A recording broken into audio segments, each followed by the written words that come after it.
20ویں صدی سے پہلے پشتونوں کی سب سے پسندیدہ تجارت گھوڑوں کی تجارت تھی۔ اس مقصد کے لیے وہ دور دراز علاقوں کا چکر لگاتے تھے، جن میں سیلون یعنی سری لنکا بھی شامل تھا۔ 1905 میں ایک انگریز نے سری لنکا کے کولمبو شہر کے ایک اسٹریٹ کی تصویر لی اور اسے ایک جرنل میں پبلش کیا۔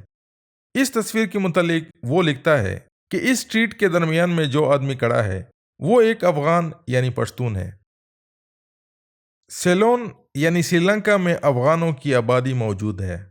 یہ لوگ بڑے اچھے جسامت اور قد کے مالک ہوتے ہیں، اور یہ مقامی سنگالی لوگوں سے بڑے اور لمبے ہوتے ہیں، اور ان کی جسم پر سنگالیوں کے مقابلے میں زیادہ لباس ہوتا ہے۔